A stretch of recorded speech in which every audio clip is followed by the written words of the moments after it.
यो दिव्याक्षरमुक्तजुष्टचरणोऽनन्तार्कते जोमये धाम्नि ब्रह्मपुरे शुभावयववान् दिव्ये निजे राजते यो धृत्वात्र नराकृतिं च सवृषां भक्तिं विते निक्षिदौ तं धार्मिं ह्यवतारिणं च सहजानन्दं हरिं चिन्तये गुणातीतोऽक्षरं ब्रह्म भगवान् पुरुषोत्तमः जनो जानन्निदं सत्यं मुच्यते भवबन्धनात्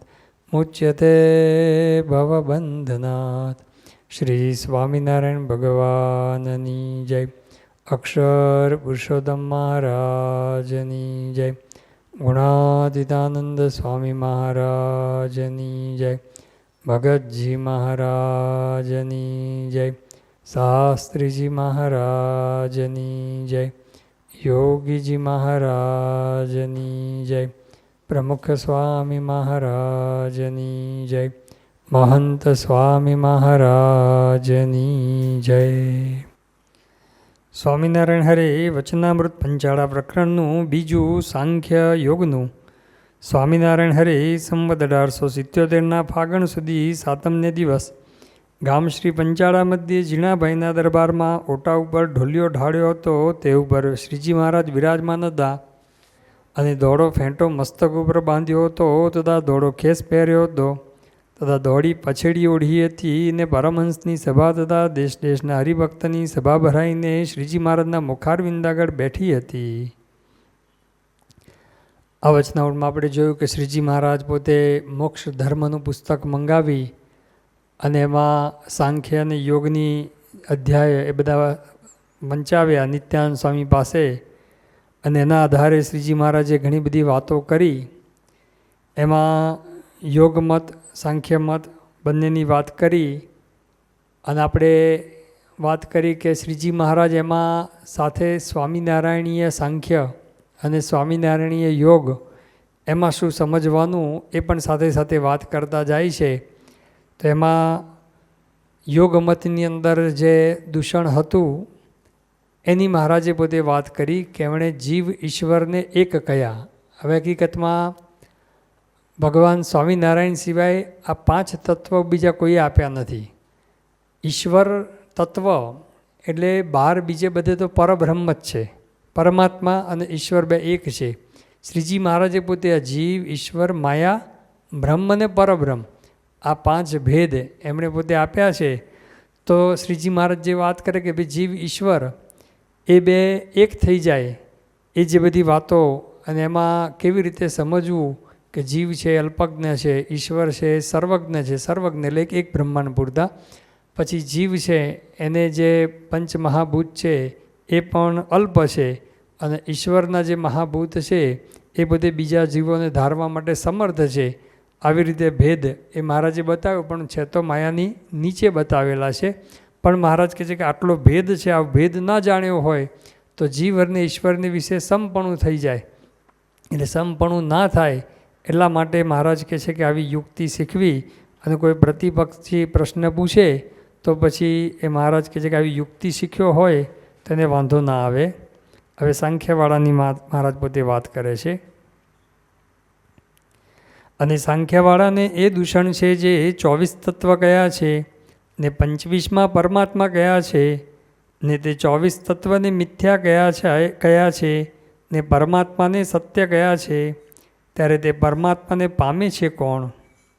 કેમ જે પામનારા જીવને તત્વથી ભિન્ન કયો નથી, માટે એ જે દૂષણ છે તેને ટાળવાને અર્થે મોટા થકી એમ યુક્તિ શીખવી છે. હવે સાંખ્યવાળાની પણ આગળ મહારાજે વાત કરી કે એમણે 24 તત્વો ગયા છે અને 25મો સાંખ્ય દર્શનના પુરુષ તરીકે ઉલ્લેખ છે. 24 તત્વ અને 25માં પુરુષ. 24 તત્વ કાલે આપણે ગણાવી દીધા છે. 25મો પુરુષ કે છે પણ એ પુરુષ શબ્દ એ કપિલ ગીતાની અંદર અને મહાભારતની અંદર પણ પરમાત્મા તરીકે ઉલ્લેખ છે. એટલે શ્રીજી મહારાજ મૂળ તો મોક્ષ ધર્મ અને કપિલ ગીતા એ ભાગવતની અંદર આવે છે. કપિલ દેવજીનું આખ્યાન, એની અંદર 3જા સ્કંદની અંદર આ સાંખ્ય યોગની પણ વાતો આવે છે. એમાં પરમાત્મા શબ્દ વપરાયો છે. એના આધારે શ્રીજી મહારાજ પોતે કહે છે કે 24 તત્વો, એ 24 તત્વથી 25માં પરમાત્મા.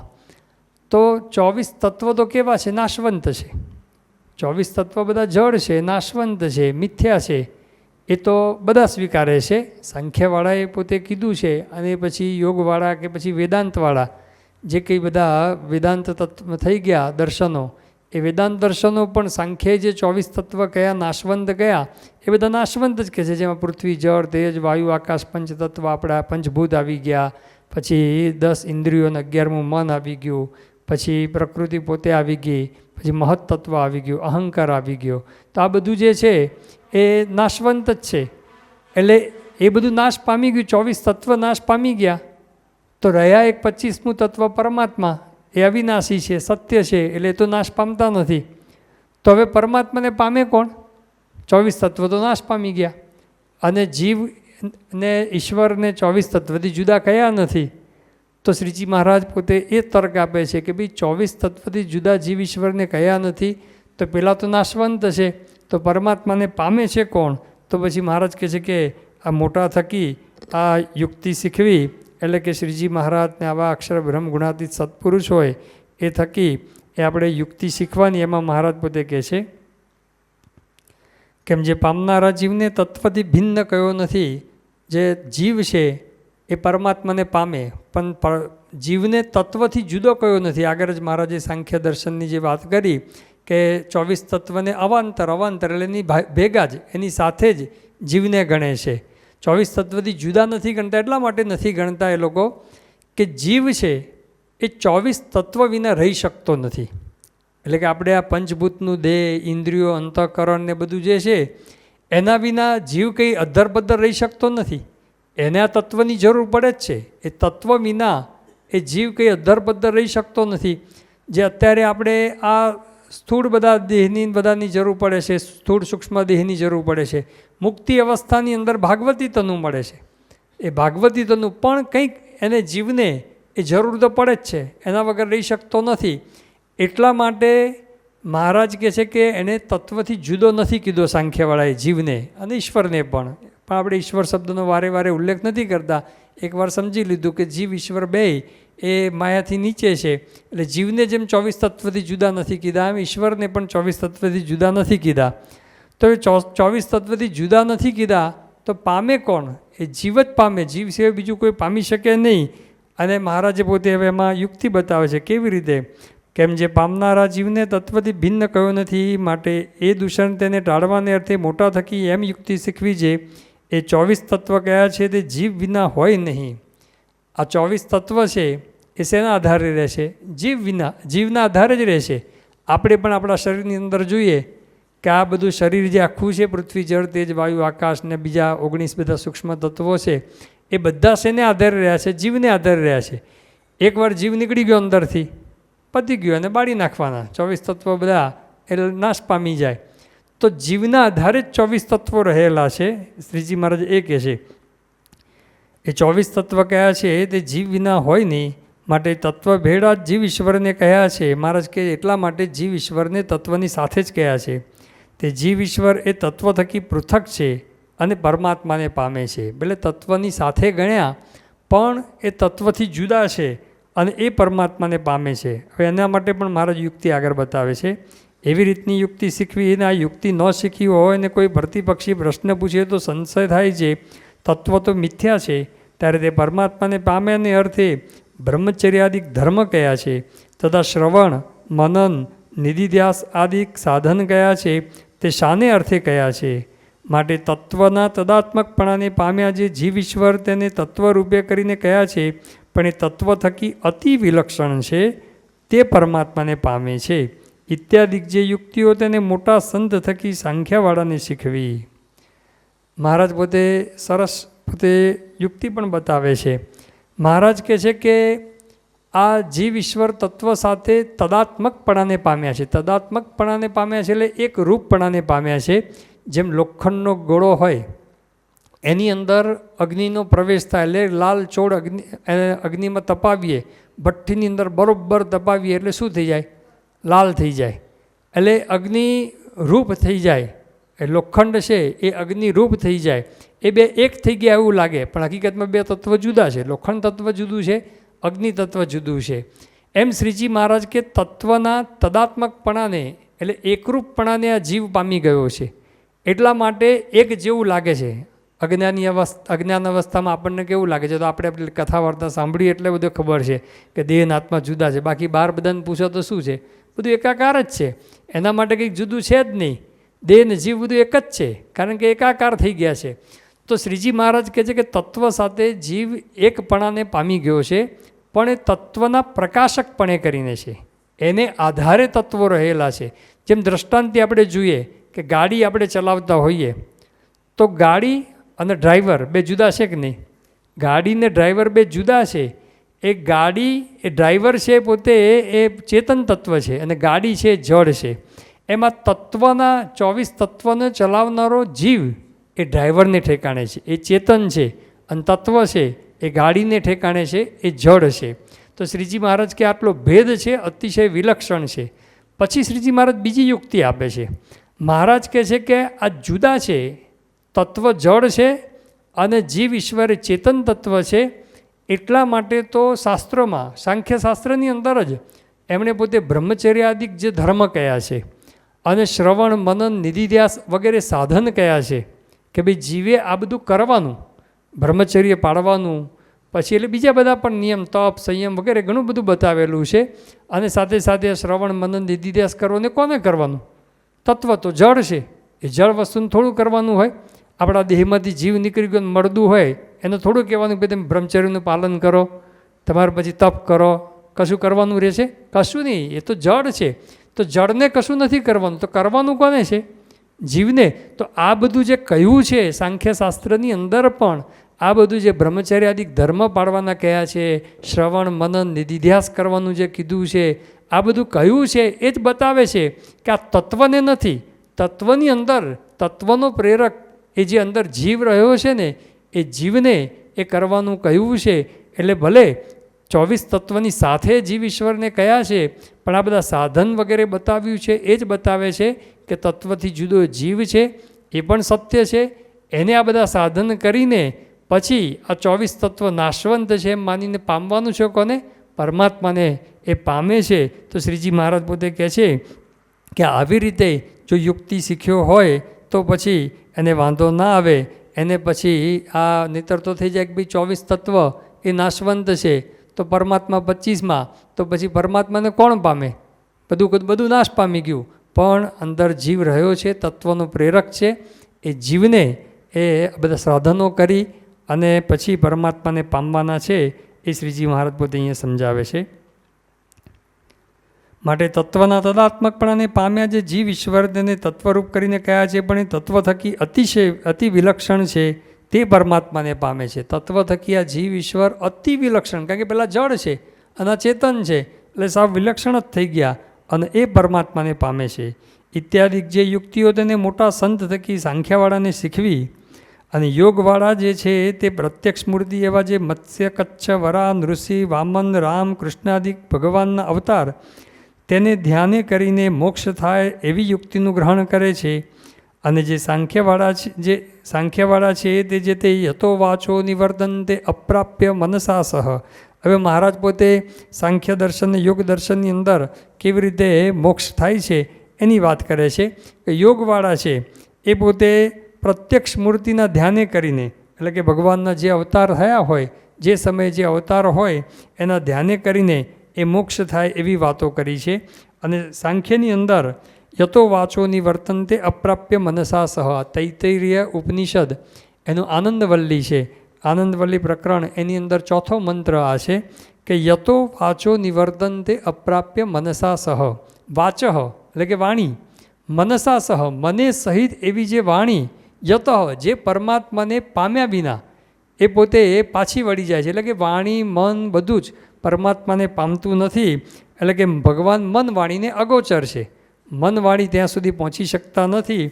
આવી વાત એ સાંખ્યવાળા પોતે આ ઉપનિષદનો આધાર લઈને વાત કરે છે. એટલે કે અનુભવથી ભગવાન એ પમાય છે. એટલે કે એ જ વાત મહારાજ વાત કરે છે. ઇત્યાદિ શ્રુતિશાસ્ત્રે કરીને કહ્યું છે ભગવાનનું સ્વરૂપ તેને અનુભવે કરીને યથાર્થ જાણે ત્યારે મોક્ષ થાય એવી યુક્તિનું ગ્રહણ કરે છે.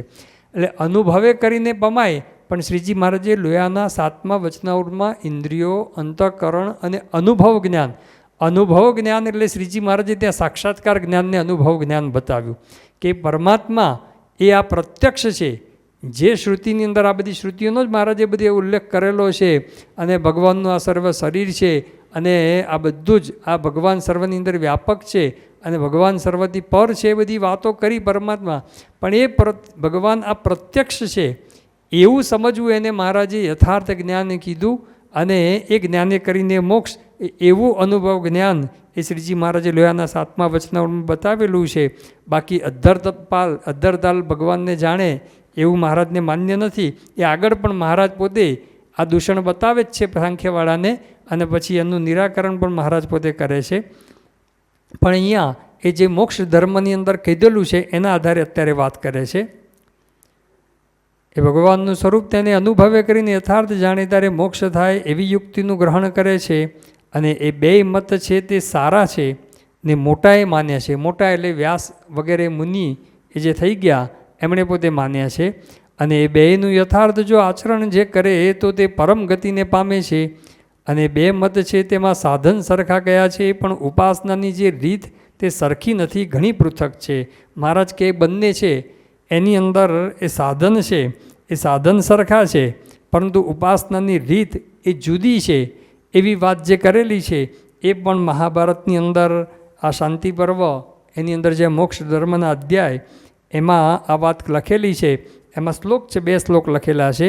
ઉભે છે એ તે મતે, આ ઉભે એટલે કે બંને સાંખ્ય મત અને યોગ મત, એ બંને મતે જ્ઞાને નૃપતે શિષ્ટ સંમતે, શિષ્ટ સંમત એટલે મોટા વ્યાસ વગેરે મુનિએ ને સંમત છે, માન્ય કરેલા છે. અનુષ્ઠિતે યથાશાસ્ત્રમ નયેતામ પરમામ ગતિમ, જે મહારાજે કીધું ને કે યથાર્થપણે એનું જો પાલન કરે, એટલે કે શાસ્ત્રમાં જે લખેલું છે એ પ્રમાણે યથાર્થપણે જો પાલન કરે તો એ પરમ ગતિને એ સાંખ્ય દ્વારા કે યોગ દ્વારા એ પ્રાપ્ત કરે છે. પછી જે શ્રીજી મહારાજે કીધું ને કે બંનેની અંદર એ બંને મત છે તેમાં સાધન સરખા છે પણ ઉપાસનાની રીત સરખી નથી. એ પછીના શ્લોકમાં કહે છે તુલ્યમ શૌચમ તપોયુક્તમ દયા ભૂતેષુ ચાનગ, કે આ બધાની અંદર વ્રતાનામ ધારણમ તુલ્યમ દર્શનમ ન સમમ તયોહો, કે આ બંનેની અંદર સમાન શું છે કે તુલ્યમ શૌચમ, શૌચમ એટલે કે આંતર બાહ્ય શુદ્ધિ, બાહ્ય શુદ્ધિ નાવું ધોવું પવિત્રપણે રહેવું અને ઇન્દ્રિયો અંતઃકરણની શુદ્ધિ મન વગેરે પવિત્ર રાખવું. પછી તપ એટલે તપ કરવાનું પણ બંનેની અંદર લખેલું છે. પછી દયા ભૂતેષુ દરેક જીવ પ્રાણી માત્ર પ્રત્યે જ દયા. પછી વ્રતાનામ ધારણમ તુલ્યમ, દરેક જુદા જુદા વ્રતો કરવા એટલે ટૂંકમાં બ્રહ્મચર્ય વગેરે વ્રતોનું પાલન કરવું. આ બધું જ જે સાધન કયા છે એ સાધન મહારાજ કે સરખા છે. તુલ્યમ દર્શનમ ન સમમ તયોહો, એ બંનેની અંદર દર્શન એટલે કે તત્વોનું દર્શન એટલે કે ઉપાસના, એ મહારાજે કીધું ને કે ઉપાસના એ જુદી છે. એવી મહારાજ પોતે અહીંયા જે મહાભારતનો આજે શાંતિ પર્વમાં 389મો અધ્યાય છે એનો 8મો અને 9મો શ્લોક આ પુણ્યની આવૃત્તિની અંદર આ આપણને પ્રાપ્ત થાય છે, જે શ્રીજી મહારાજે લખ્યું છે એ. એવી રીતે વાર્તા કરીને શ્રીજી મહારાજ પરમહંસ પ્રત્યે બોલ્યા છે હવે તો કીર્તન ગાઓ, કારણ કે આટલી બધી બહુ વાતો કરીને એટલે મહારાજ કહે કે હવે બધી સભા શૂન્ય થઈ ગઈ છે અને બધું ચિત્ત ભ્રમી જાય એવી વાતો છે, એટલા માટે મહારાજ કે કીર્તન ગાઓ. પછી મુક્તાનંદ સ્વામી આદિક જે પરમહંસ તે વાજિંત્ર લઈને કીર્તન ગાવા લાગ્યા. એટલે મુક્તાનંદ સ્વામી વગેરે પરમહંસો હતા, વાજિંત્ર સહિત કીર્તન ગાયા એટલે બધાને આળસ બાળસ બધું જે કંઈ છે એ ઉડી જાય. તે પછી વળી શ્રીજી મહારાજ બોલ્યા છે હવે કીર્તન રાખો અને સાંખ્ય અને યોગ એ બેયનો સિદ્ધાંત તમે કીર્તન ગાયા ત્યાં સુધી અમે વિચાર્યો છે તે કહીએ તે સાંભળો.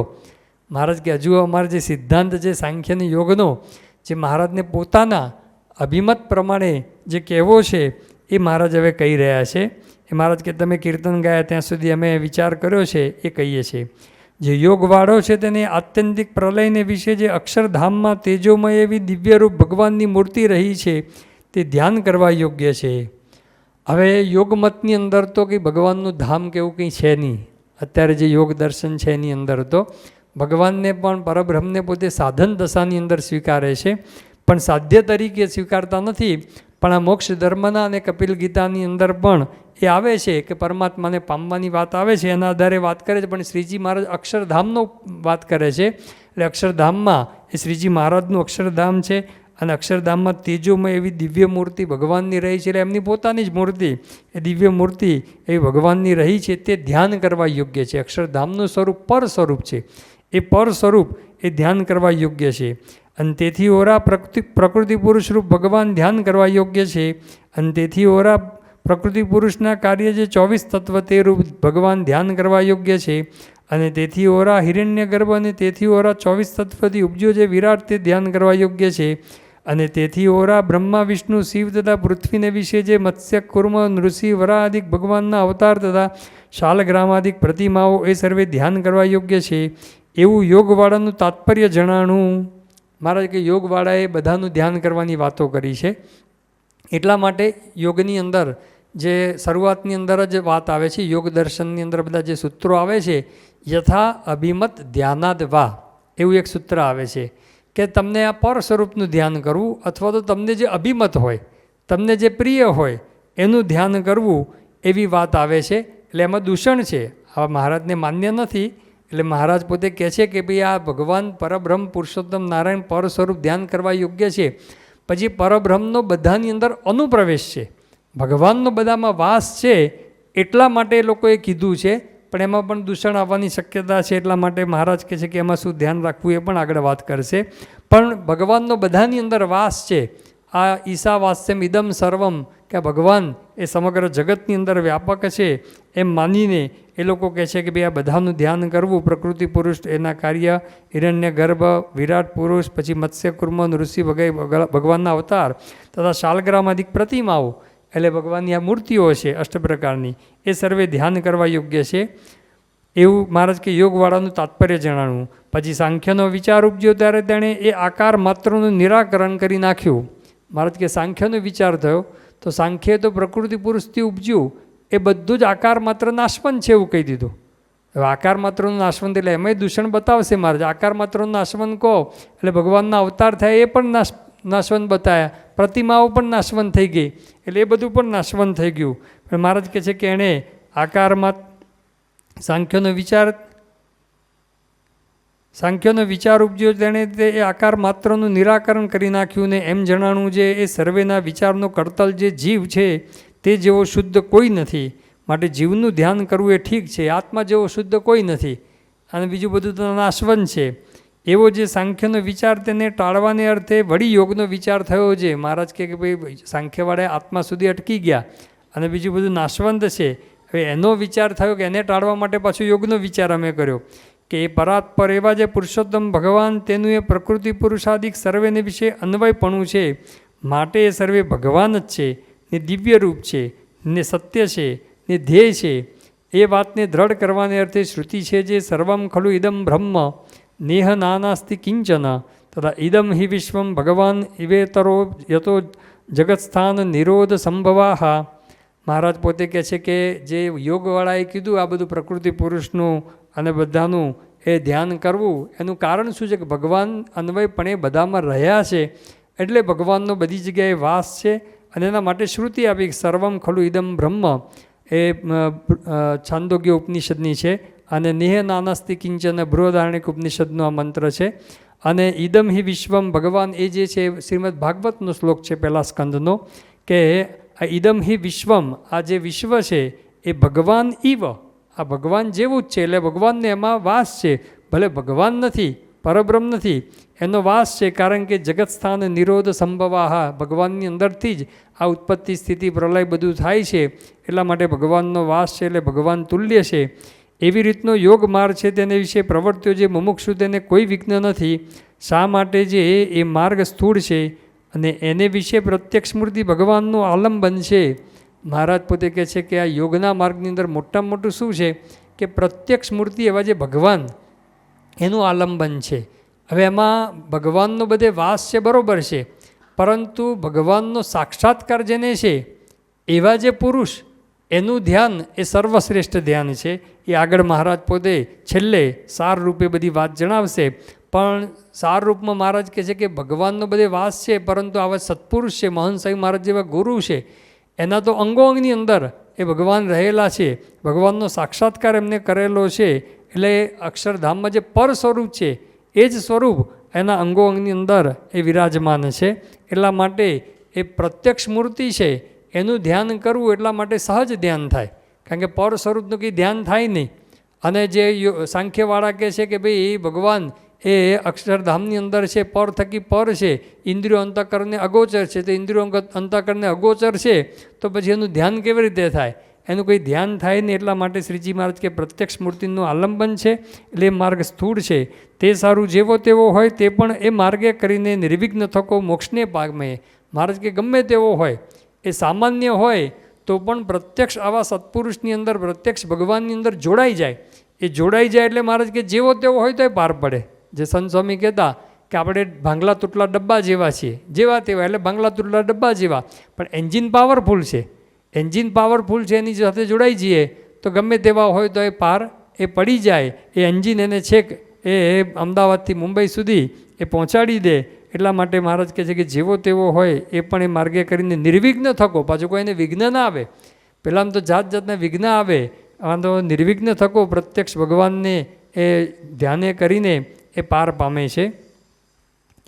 નિર્વિઘ્ન થકો મોક્ષને પામે છે. પણ એ માર્ગમાં એક દોષ છે, જે એ સર્વથી પર જે પુરુષોત્તમ ભગવાન તેને અને પ્રકૃતિ પુરુષાદિકને અંશી ભાવ આવી જાય છે. જે ભગવાનના અંશ પ્રકૃતિ પુરુષ છે અને તેના અંશ હિરણ્યગર્ભ વિરાટાદિક છે, એવી રીતે સમજાય તો મોટો દોષ આવે. કાજે ભગવાન અચ્યુત છે, નિરંશ છે, નિર્વિકાર છે, અક્ષર છે, અખંડ છે, તેને વિશે ચ્યુત ભાવ આવે છે અને અંશી ભાવ આવે છે. માટે એવો દોષ આવવા દેવો નહીં. શ્રીજી મહારાજ પોતે એમાં દોષ બતાવે છે કે આમાં મોટો દોષ શું આવી જાય કે ભગવાન એમાંથી જ પછી પરબ્રહ્મ પુરુષોત્તમ નારાયણ આપણે ઉત્પત્તિ સર જોઈએ, અક્ષરબ્રહ્મ સામે દ્રષ્ટિ કરી, પછી અક્ષરબ્રહ્મે મુક્ત સામે દ્રષ્ટિ કરી, એ પ્રકૃતિ સાથે જોડાયો અને એમાંથી પ્રકૃતિ પુરુષમાંથી પ્રધાન પુરુષ મહત્તત્વ અને પછી એની અંદરથી અહંકાર અને પછી એમાંથી વિરાટ પુરુષને બધું થયું અને એમાંથી સમગ્ર સૃષ્ટિ થઈ. તો શ્રીજી મહારાજ કહે છે કે ભગવાનનો અનુપ્રવેશ બધામાં છે, પણ કેટલાક લોકો કેવું સમજે છે કે આ પરબ્રહ્મ છે એનો જ એક અંશ એ આ પ્રકૃતિ પુરુષ છે, એનો જ એક અંશ એક આ વિરાટાદિક છે અને એના જ અંશ આ બધા જીવ પ્રાણી માત્ર છે. એટલે અંશી ભાવ આવી જાય છે. એટલે ભગવાન અંશી છે અને એનો અંશ એટલે ટુકડો. અંશ એટલે એક ટુકડો, એક મોટો જથ્થો હોય અને એમાંથી એક એક ટુકડો છૂટો પડે તો હવે એમ કરતાં કરતાં તો પછી આવું કંઈ રહે નહીં, એવું થઈ જાય. એટલે અંશી ભાવ આવી જાય છે, એ મોટો દોષ છે. એ દોષ મહારાજે મધ્યના બીજા વચનાવટમાં, અસલાલીના વચનાવટમાં એમાં પણ બતાવ્યો છે. તો શ્રીજી મહારાજ કે અંશી ભાવ આવી જાય એ મોટો દોષ છે. કારણ કે ભગવાન તો કેવા છે તો કે અચ્યુત છે, એ કંઈ કપાય નહીં, એને હું ચ્યુત ભાવ એમાં થાય નહીં, નિરંશ છે, એમાં કોઈ અંશ ટુકડા એ ભગવાનની અંદર થાય એવા નથી, નિર્વિકાર છે, એમાં કોઈ વિકાર ના થાય. કારણ કે તમે ટુકડો છૂટો પડે એટલે કે વિકારને પામ્યો કહેવાય, આપણામાંથી આંગળીએ છૂટી પડી એટલે કે વિકારને પામ્યા કહેવાય. તો ભગવાન તો નિર્વિકાર છે, અક્ષર છે. અક્ષર છે એટલે અક્ષર બ્રહ્મ તત્વ માટે વાત નથી કરતા કે જેમાં ક્ષર ભાવ નથી. આપણી અંદર જેમ ક્ષર ભાવ એટલે ધીરે ધીરે આપણું શરીર ક્ષીણ પામે, અથવા તો કોઈ પણ જળ વસ્તુ છે એ ધીરે ધીરે એ જીર્ણ થઈ જાય, અને જીર્ણ થાય એટલે ભગવાન એવા નથી, એ તો અક્ષર છે, એના કોઈ ક્ષર ટુકડા એ કંઈ થાય એવું છે જ નહીં. અને મહારાજ પોતે કે જે અખંડ છે, ભગવાન કોઈ ખંડિત થાય એવા નથી, અખંડ છે. અને એને વિશે આવો ચ્યુત ભાવ, અંશી ભાવ આવી જાય છે, એ મોટો દોષ છે. એ શ્રીજી મહારાજ પોતે અહીંયા વાત કરે છે, એવો દોષ આવવા દેવો નહીં. અને એના માટે શ્રીજી મહારાજે મધ્યના ત્રીજા વચનાવળમાં, પ્રથમના 41મા વચનામાં પણ વાત કરી છે કે ભગવાન છે એનો અનુપ્રવેશ છે ફક્ત. આ બધા પ્રકૃતિ પુરુષ વગેરેની અંદર મહત્તત્વ, વિરાટ અને બીજા બધા તત્વોમાં અને જીવ પ્રાણી માત્રમાં એ ભગવાનનો અનુપ્રવેશ છે એમ સમજવાનું, ભગવાનનો વાસ છે. પરંતુ ભગવાનમાંથી જ એક ટુકડો છૂટો પડીને આ બધું બન્યું છે એવું સમજવાનું નથી. અને એના માટે શ્રીજી મહારાજ પોતે આગળ પણ ઘણી બધી વાતો કરે છે, એ આપણે હવે આગળ ઉપર જોઈશું. શ્રી સ્વામિનારાયણ ભગવાનની જય.